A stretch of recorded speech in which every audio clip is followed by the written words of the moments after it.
How is everybody today?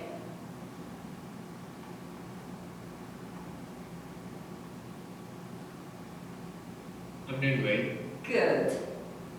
We've got a very odd morning. It's really, really misty here. We hardly ever get that. And you can't actually see down the road. Very peculiar. We don't normally have enough moisture in the air for there to be mist. So it's very pretty there.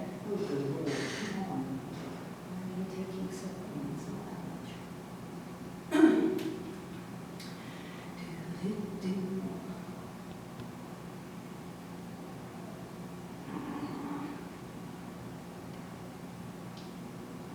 This doesn't look right.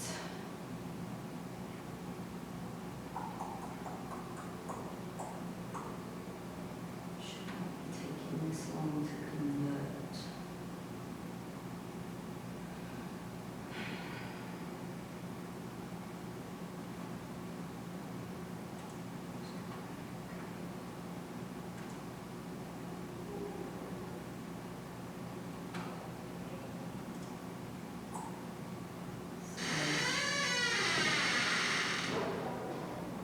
I think something's wrong.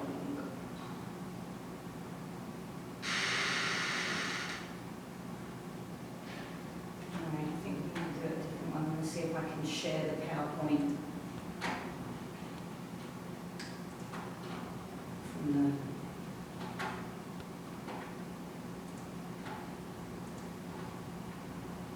that is still not up. It's trying to share an application.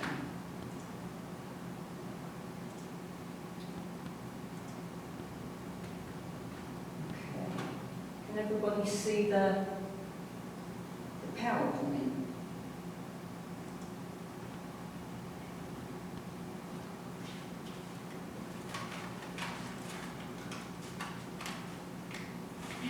Yeah? Okay, good. Yeah. I think we'll have to do it this way because there's, I don't know, maybe they're still having trouble with the servers. I did not yet see an email from IT saying that they had resolved that problem that occurred at the weekend. So perhaps that's part of the problem. Okay. All right, so chapter 10. So I'm going to run through some of the material, add a little bit of extra info in here and there. Some of this information is really relevant to classes you would take if you come into the HPE program. So we look at overweight, obesity issues again in motor behavior, and we also look at them in exercise fears.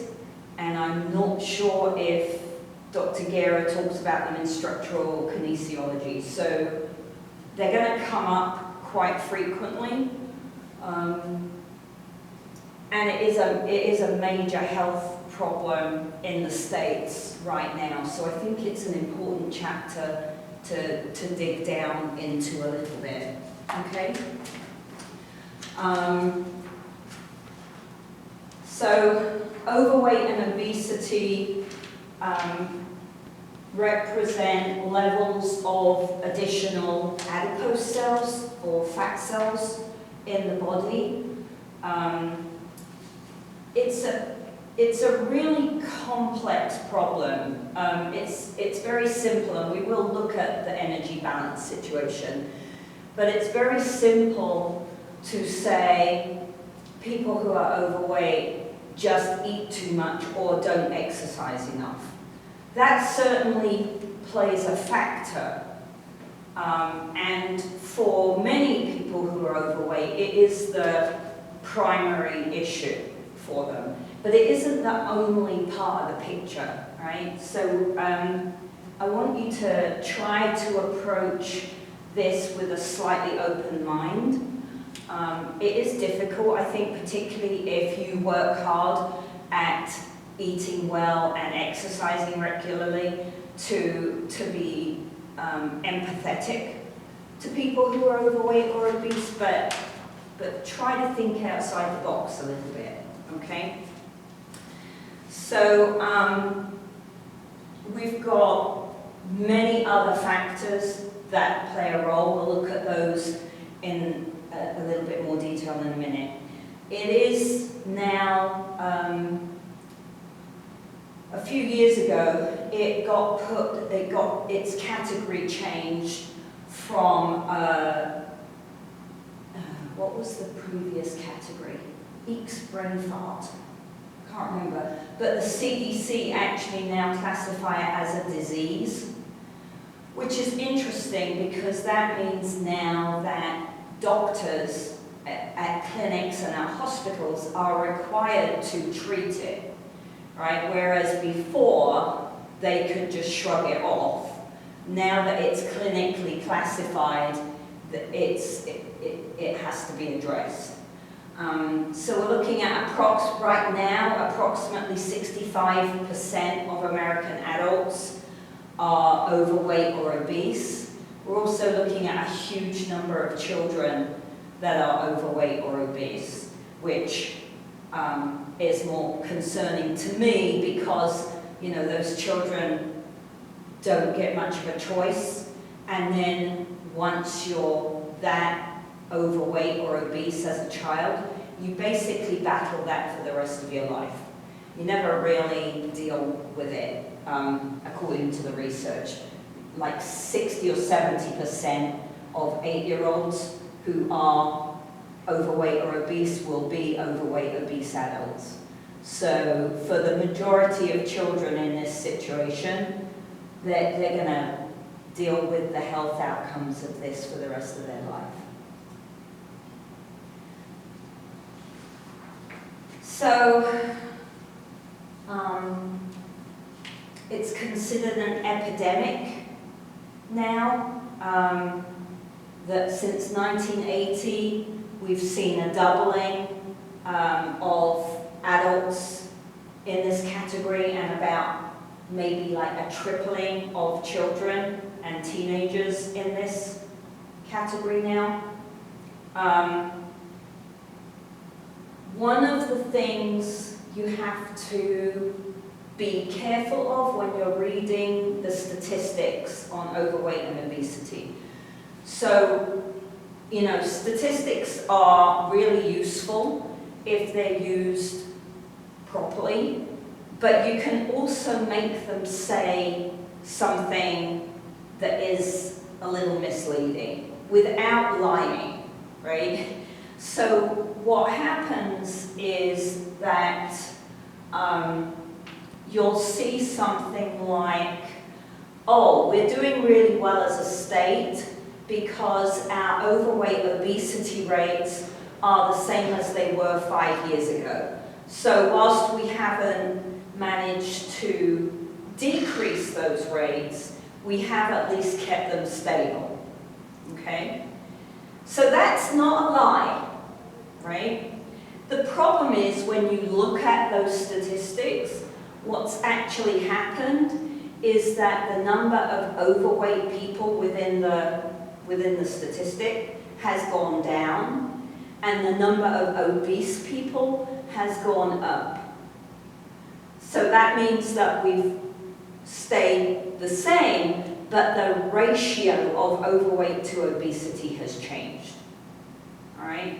So you have to be just a little bit critical when you're reading these kinds of statistics. Make sure that you look carefully at the numbers. Don't just take what's being told to you. Okay? The World Health Organization has a new term, globesity, which I hadn't heard before I read the textbook, which I think is disturbing, although a little amusing. It's not just America, although America has one of the biggest problems. It's across the whole planet, really, that we're experiencing these issues now.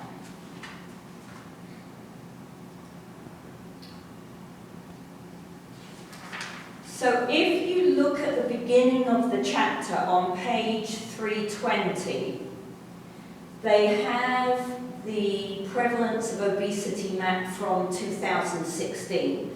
So I've given you the maps, the 4 previous maps before that, so that you can look at the comparison. It is quite disturbing to see the changes every 5 years. We're clearly going in the wrong direction, okay? And the 2016, 2015 that I think was released in 2016 is no better. I haven't seen a 2020 map yet, although that should be coming out. I would think within the next 6 months they'll have the next lot of census data.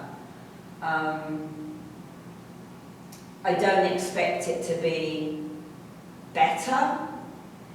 I hope it isn't worse than the 2015 map, but it may well be.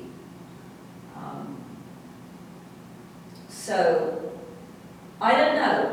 To me, the COVID epidemic is a quite interesting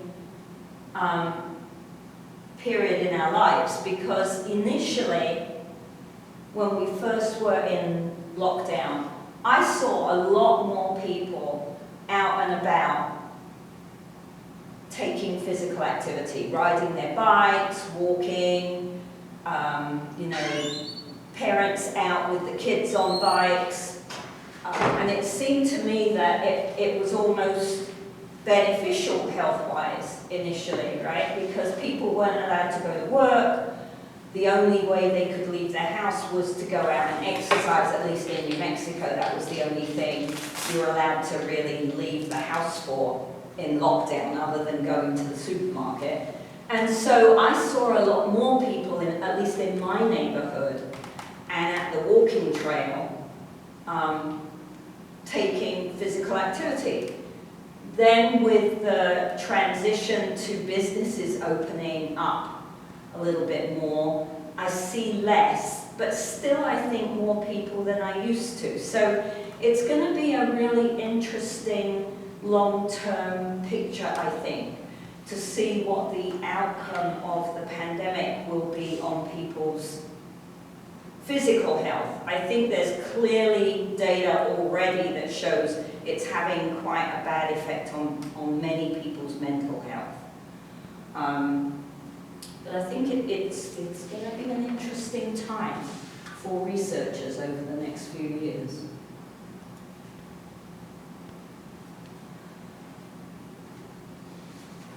So, fat isn't bad, right? We store fat for a reason in our bodies.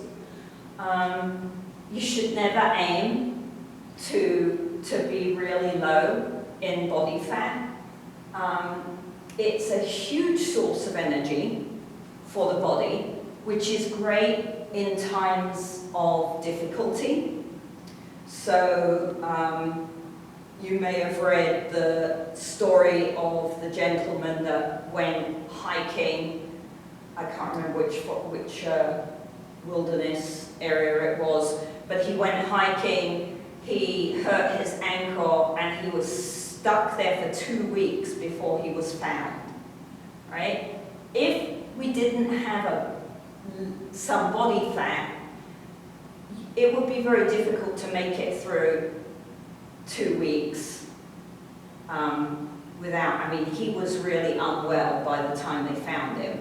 But, having that body fat is a survival mechanism. It's also a protective mechanism. So we have 2 types of body fat. We have subcutaneous body fat that is under our skin, and we have visceral body fat that is inside our trunk, wrapped around our organs. So that's there to protect them and also to maintain core temperature, right? Because we have very little tolerance for changes in core temperature up or down as humans, right? So if you look at page 323, they have a really good diagram there to show you how, where's my 323? To show you the situation with fat cells, with adipose cells. So adipose cells work a little bit like a water balloon. All right, the cell gets laid down and then it fills up with fat or it drains fat, depending on whether you're in a phase of your life where you've put on some fat mass or whether you're in a phase where you're leaner. All right, and you can see on this diagram that in certain situations, those fat cells can replicate. So what happens is, especially as an adult, you have to really, really stress this system for it to create more fat cells. And so that's what happens in obesity, okay? The system has been stressed so much by these extra calories for whatever reason. We'll get to that in a minute, right? The body has these extra calories. The system gets filled up, and so it creates more storage space, okay? Now, the big problem with this is that adipose cells never go away. So once you've got them, they're there for life, right? And so it's like having an empty pantry sitting there, right? You get overweight, you make more fat cells, you're like, oh my gosh, I have to do something about this. I'm going to walk every day. I'm going to cut 300 calories from my intake every day. And you gradually lose some fat mass, okay? But that pantry is still sitting there, just waiting in the background, just waiting for you to change your lifestyle and have all the additional calories be available again to fill it up, right? They never go away. So that's one of the reasons why it's so difficult. Once you're obese, it's so, so difficult to take that fat mass off and keep it off because it involves an entire lifestyle change. Not in the short term, forever, right? And this is why I get upset about the children, because it's the same case for these children who are obese, right? They have fat cells that will never ever go away. You can drain them and you lose fat mass, but the cell is still sitting there. Right?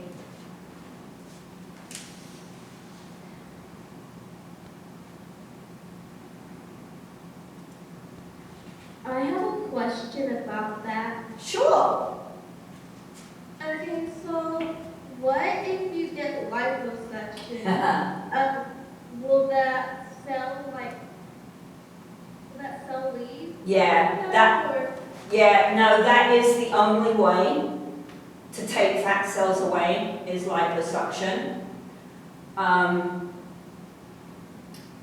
And I don't know enough about the control and the protocols involved in liposuction. One of the problems with it is that unless the person changes their lifestyle, then eventually they'll get fat mass again, right?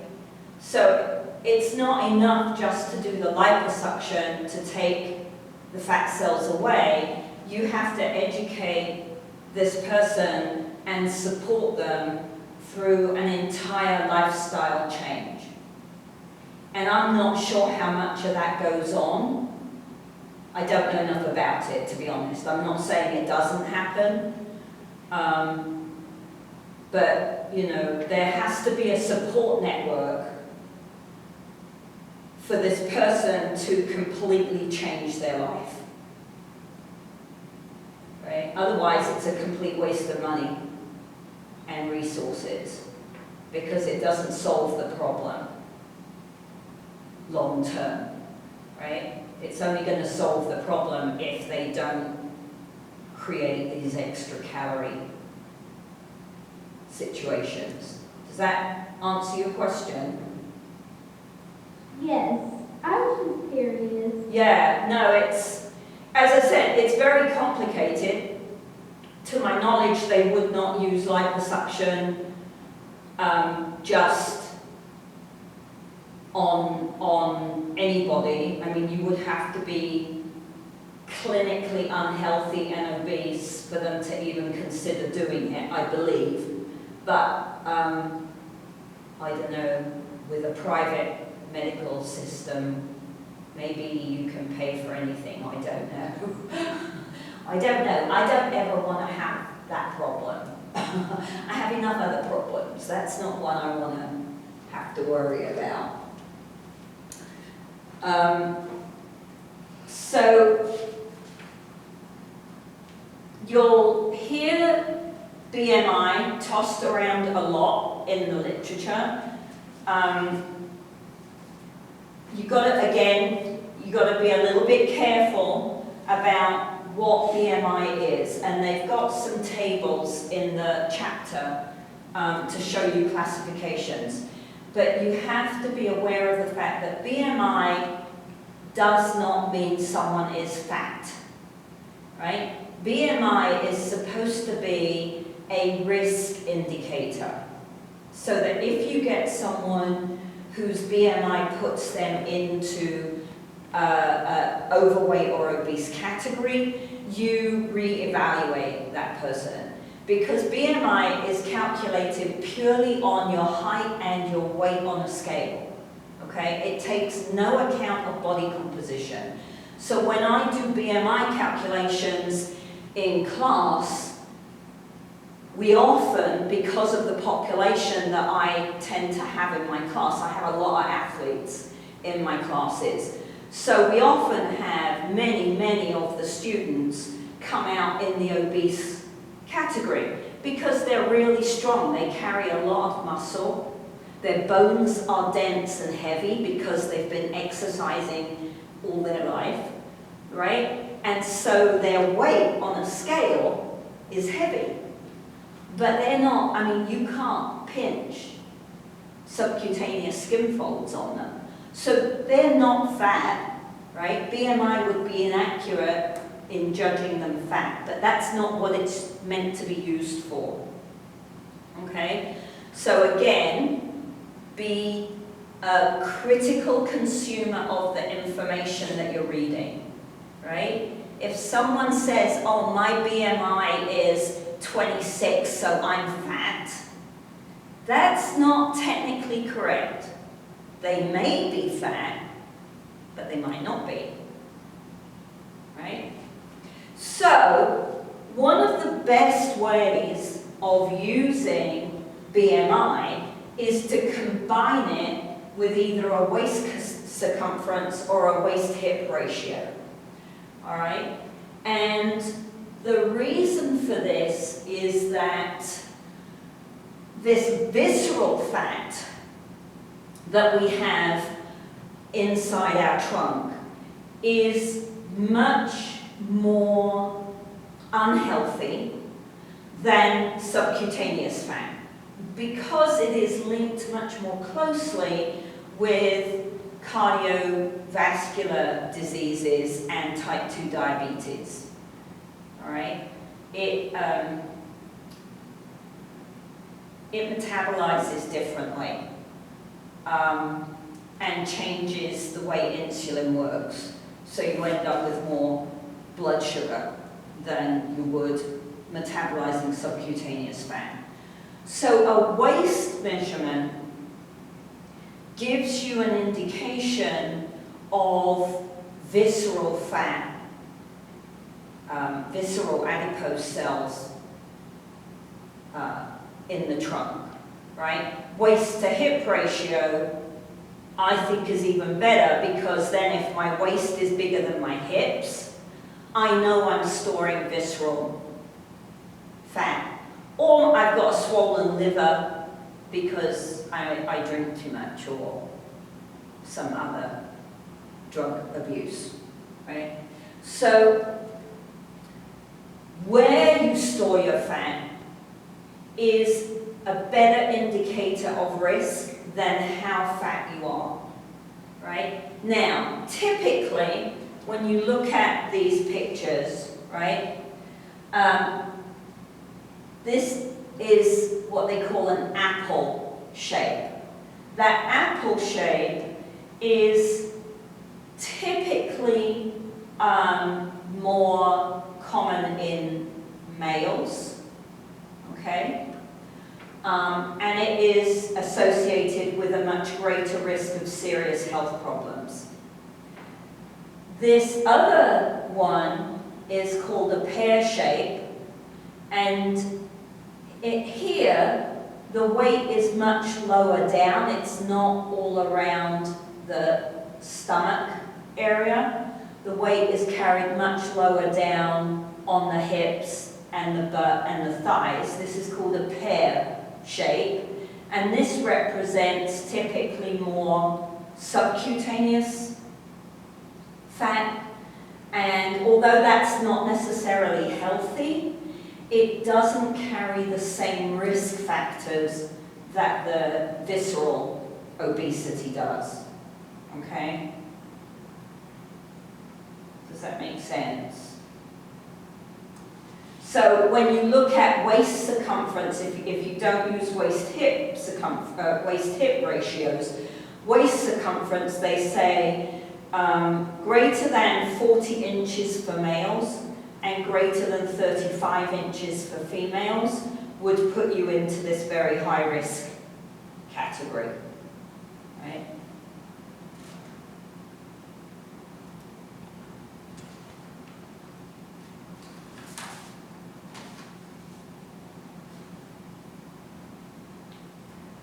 So again, you've got some diagrams and pictures in the chapter, figure 10.3, where's figure 10.3? That's 10.1. Oh yeah, figure 10.3 is another version of this diagram I have here. All right, so what we want most of the time is body composition maintenance, okay? I don't like the term weight because it's not specific, right? My weight could be anything, and that doesn't tell me how fat or thin I am, okay? So we want to focus on this idea of body composition. And so to maintain composition, we need to balance the calories that are being brought into the body with the calories that are being burned off. Now, this side of the seesaw is made up of 3 areas, right? The most dramatic calorie use by far is your metabolic rate.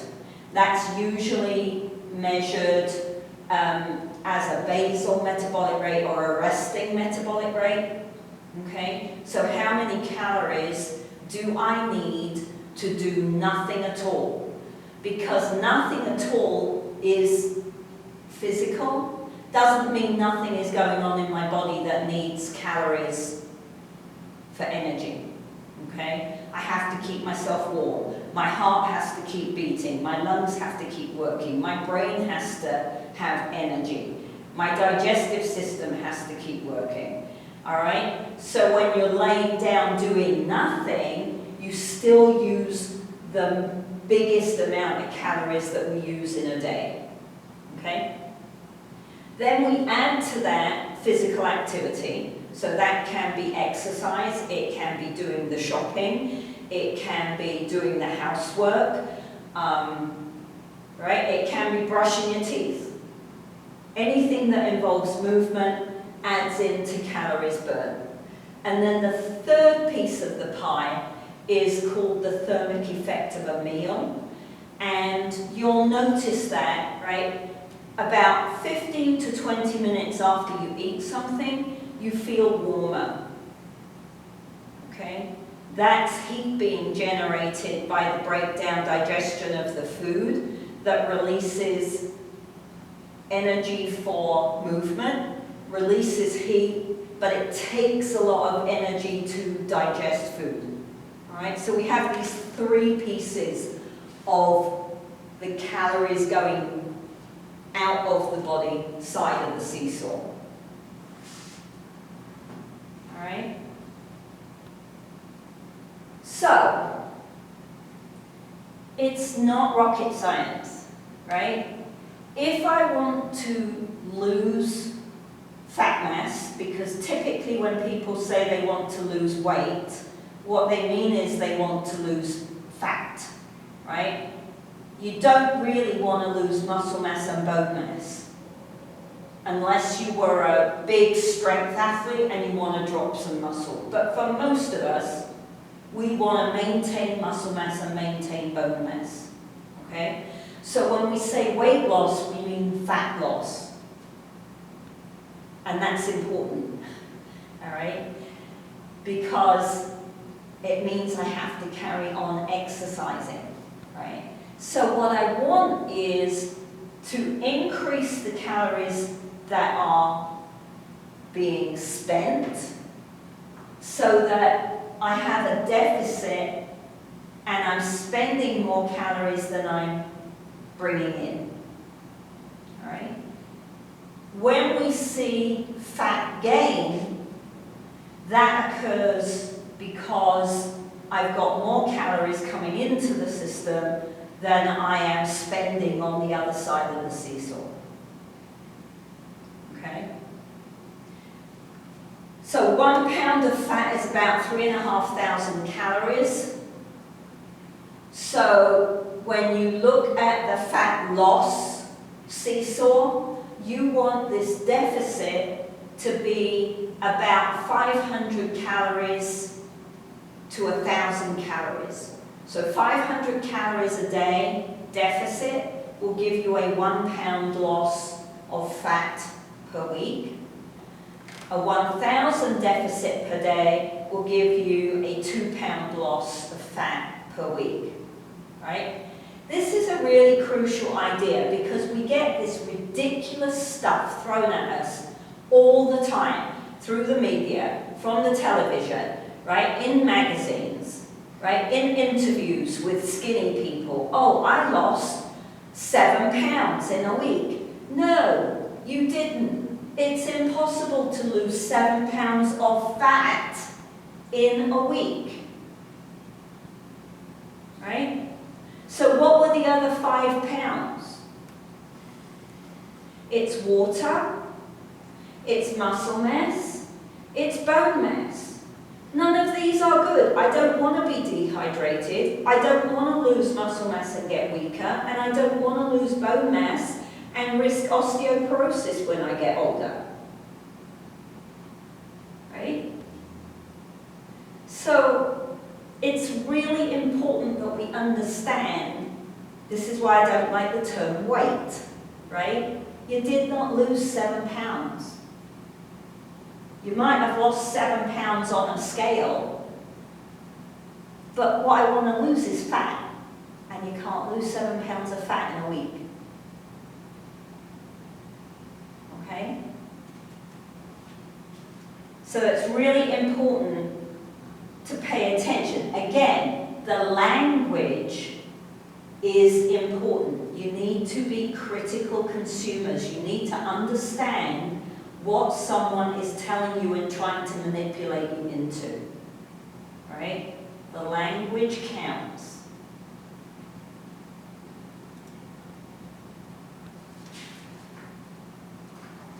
So here's a chart that we use in exercise physiology, right? How much fat is healthy? Because I can have too little fat as well as too much fat. Okay? So about 60% of a healthy person's weight is water.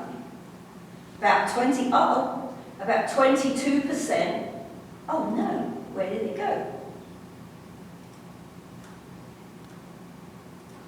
About 22% is protein, up to 22% depending upon how much muscle mass they're carrying.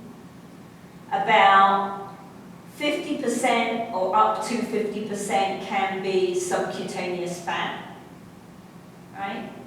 So it depends, right? Cellulite isn't different to any fat anywhere else. So when girls and women go, oh my God, cellulite, it's just fat cells like anywhere else on your body. Okay. So this first column is important, all right? Because this is the minimum amount of fat your body needs to function in a healthy way. So for men, 3 is really low. I would not look at 3. 5%. For women, 12 to 14%. Right? For a lean athlete, we're looking at anywhere for men up to 13%. For a female, up to 20%. Okay?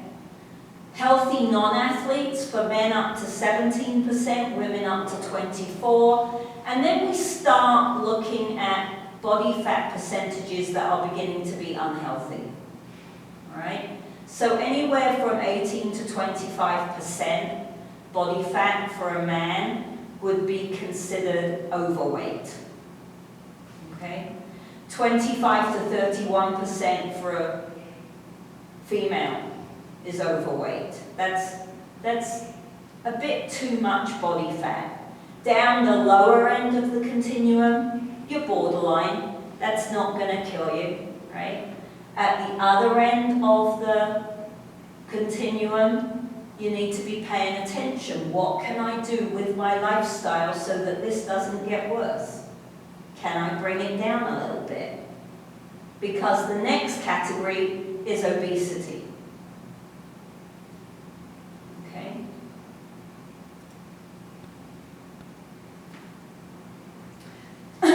So quick, I said it's complicated, right? The energy balance is an easy idea and it will help most people, right? And a large number of people who are overweight because they have tipped that seesaw in the wrong way, right? In the wrong direction. But we still have some other things that we're less in control of. So we have genetic issues, fat distribution, where is my fat? Some people genetically lay their fat down, males, right, are genetically more prone to lay visceral fat down than subcutaneous fat. Females are not, okay? Hormones that are controlled genetically can really mess with body fat production, right? So there's an enzyme that helps to break down stored fat and use it for energy. Well, some people don't produce that enzyme in the right quantity. So it's much, much harder for them to break down fat and use it for energy, so they get more fat storage. That's not their fault, right? This has nothing to do with physical activity and nutrition. This is a genetic problem that they have, okay?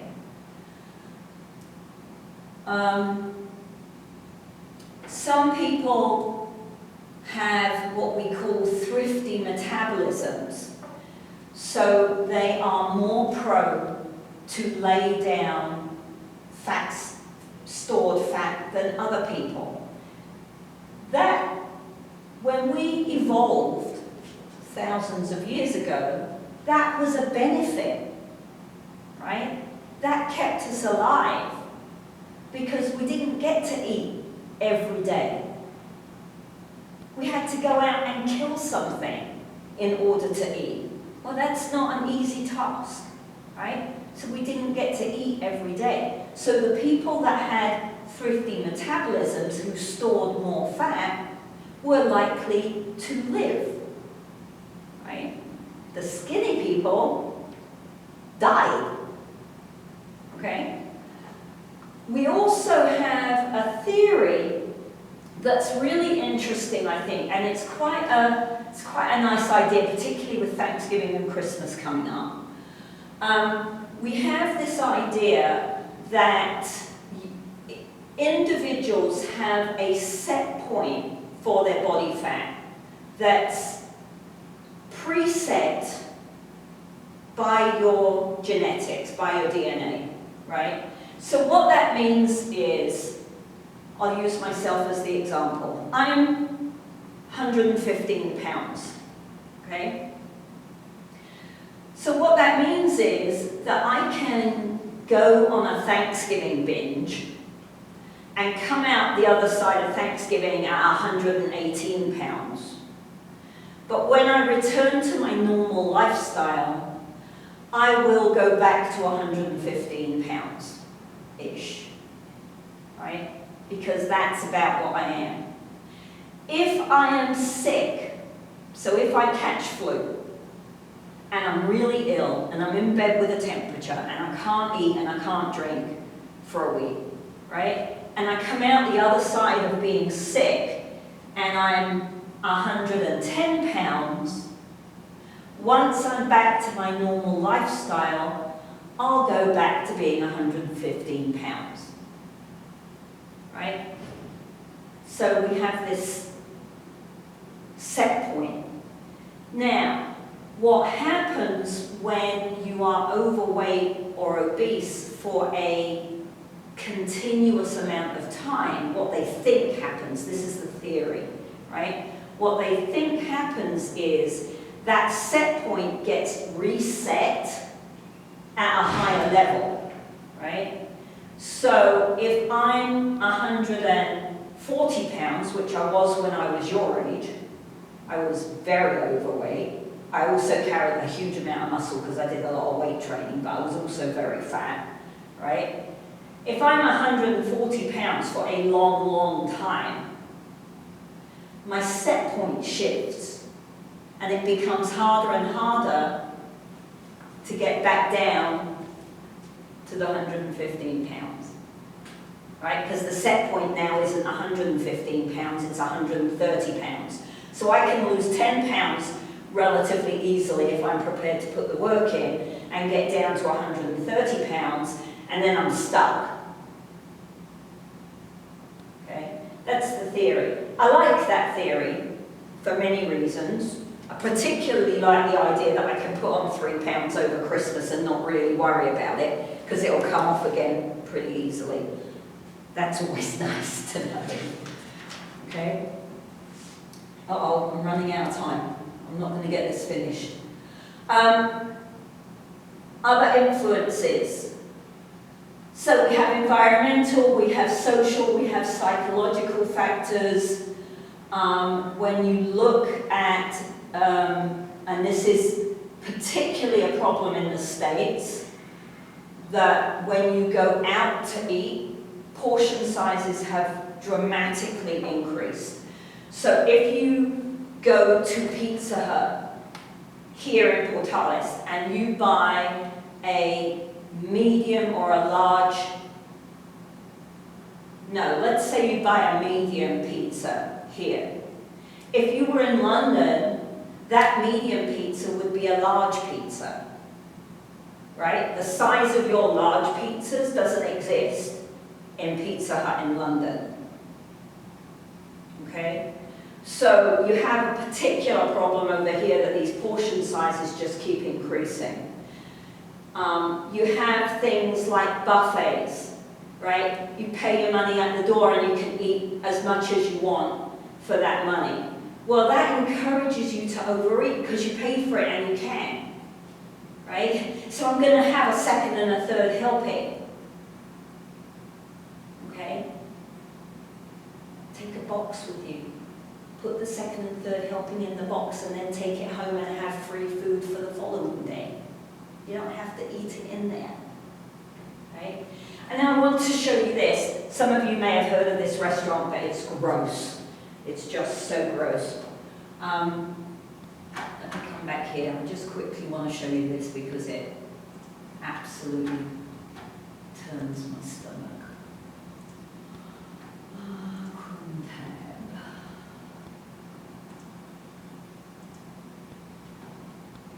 Okay, so depending which part of the country you come from, you may or may not have heard of this awful place, in my view. Dreadful, dreadful scenario. So at this restaurant, they have a competition. And if you can eat a 72-ounce steak and all the trimmings, you get your meal for free, okay? This is what a 72-ounce steak looks like.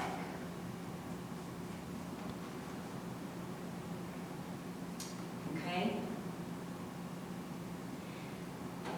That is more meat, more protein than anyone needs in a flipping week, let alone in one meal, right?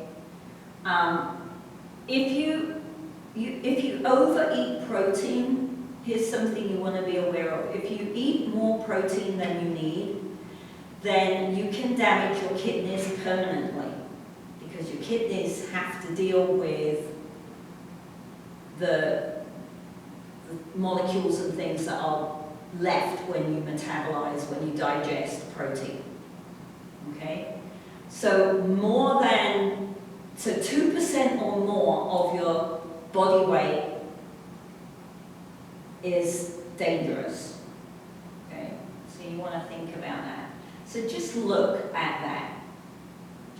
It's disgusting. I really think that this place should be shut down. Not that I'm biased or anything, you understand, but you know, this is just asking to make people ill. So, yeah. That's it. And I'm out of time. There are a few more slides if you want to have a look at them. There's a couple more slides on that PowerPoint. I'll put this PowerPoint up for you. I combined, well, you've got the two. I combined the two that were up there because when I taught this class before, I had 2 days of lectures. So yeah, it's, oh look, and they live stream it. You can watch them. It's okay. I can't look at that anymore. All right, so sorry for overrunning a fraction, but hopefully you got some interesting information out of that. And Friday is an aerobic activity of your choice for 30 minutes. Mine will almost certainly be walking at the trail because that's my favorite. It might be riding my bike, but it's more likely to be walking at the trail depending on what the weather is doing. You don't have to walk or ride a bike. It can be any aerobic activity that you choose. It would be fun to see how many as a group we come up with to do. So 30 minutes, aerobics, film yourself for a couple of minutes, you know the drill. I don't know if they're going to have this server issue sorted out. So if you have problems downloading your film, you could try sending them to me through email, or just write me a sentence or 2 sentences that says this is what I did, and I'll trust that you did it. All right, remember this is your participation for Friday. Okay? All right, gang. Thanks for being here. It was nice to see so many of you in class. And if I don't see you at the trail on Friday, have a lovely weekend. Bye.